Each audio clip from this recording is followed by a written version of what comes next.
Kemudian untuk sistem proteksi petir eksternal ini ada juga tipe elektrostatis dan radioaktif.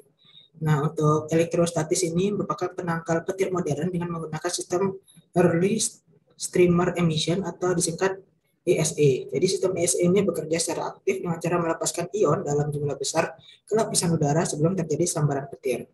Pelepasan ion ke lapisan udara secara otomatis akan membuat sebuah jalan untuk menekan petir agar selalu memilih ujung terminal penangkal petir elektrostatis ini daripada area sekitarnya. Jadi pemakaian sistem ini berfungsi untuk memberikan perlindungan lebih besar dan berbentuk seperti payung dalam radius tertentu. Maka penangkal petir elektrostatis juga disebut penangkal petir radius. Komponen ini telah mendapatkan rekomendasi dari Dinas Tenaga Kerja karena tidak mengandung radiasi radioaktif yang berbahaya bagi manusia yang berada di sekitarnya. Nah, untuk yang radioaktif ini, jadi beberapa penelitian tentang petir yang dilakukan oleh para ilmuwan mengenai proses dari petir karena ada muatan listrik yang berasal dari proses ionisasi. Maka untuk mengagalkan proses ionisasi itu dilakukan dengan cara menggunakan zat radiasi seperti radium dan amerisium. Nah, kedua bahan tersebut mampu menghamburkan ion radiasi yang dapat menetralkan muatan listrik pada awan, sehingga akan meminimalkan potensi terjadinya petir sebelum awan yang penuh dengan muatan berpotensi menghasilkan sambaran petir. Namun untuk tipe radioaktif ini jarang digunakan pada saat ini karena cukup berbahaya. Selanjutnya untuk sistem proteksi internal digunakan untuk melengkapi sistem proteksi petir eksternal dan berfungsi mencegah bahaya induksi atau rambatan arus dari sambaran petir agar tidak rusak khususnya peralatan elektronik dalam bangunan ataupun peralatan lain yang berada dalam radius dampak sambaran petir. Jadi pemasangan SPP internal ini dilakukan dengan cara memasang Source Protection Devices atau SPD atau arrestor ini. Nah, ini alat SPD-nya atau arrestor, nah dipasang pada box MCB seperti gambar sebelah kanan ini. Nah, dapat dilihat pada bagian sistem proteksi petir yang ditampilkan pada slide. Nah, sebelah kiri ini salah satu contoh instalasi pada sebuah bangunan gedung tingkat 2. Nah, jadi pada instalasi ini memiliki banyak komponen.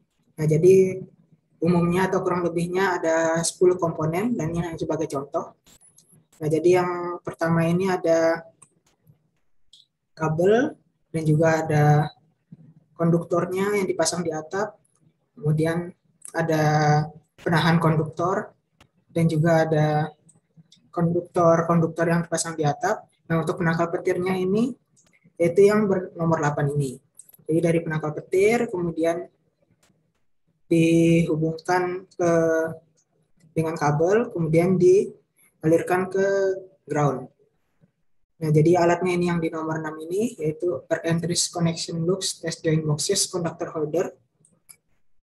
Nah, ini nanti di bagian ini biasanya dipasang alat untuk mengalirkan listrik yang ditangkap dari sistem penangkal petir ini, kemudian dialirkan ke bawah ini.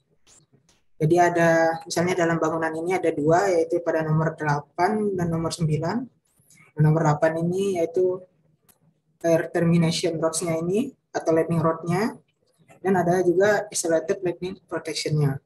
Nah, dua-duanya ini sama-sama dialirkan ke bawah menggunakan kabel, kemudian dialirkan ke dalam tanah.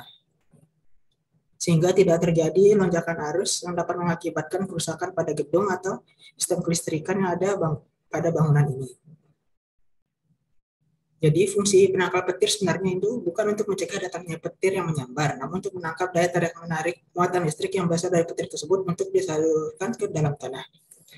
Nah, ini dapat dilihat gambar sebelah kanan ini contoh salah satu ilustrasi atau gambaran proteksinya. Jadi misalnya ini untuk sistem penangkal petirnya.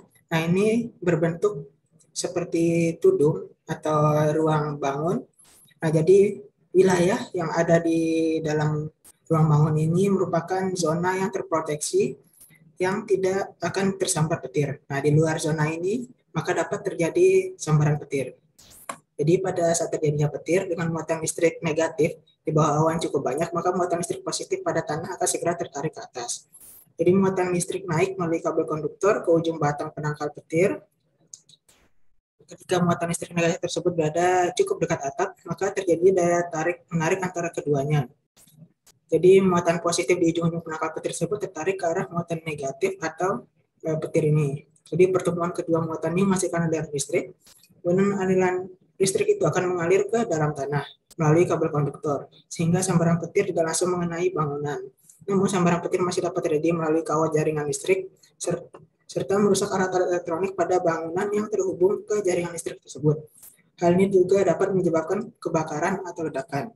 Jadi untuk pada sebuah bangunan, selain memasang penangkal petir yang dari atas ini, nah ini dapat juga melakukan sistem proteksi petir yang berasal dari sistem distribusi listrik. Jadi untuk mencegah kerusakan besar akibat jaringan listrik yang tersambar petir, biasanya di dalam bangunan juga dilengkapi dengan source arrester atau alat penstabil arus listrik. Sekian untuk pertemuan kelima utilitas bangunan 2. Jika terdapat hal yang belum jelas, silakan ditanyakan. Terima kasih. Assalamualaikum warahmatullahi wabarakatuh.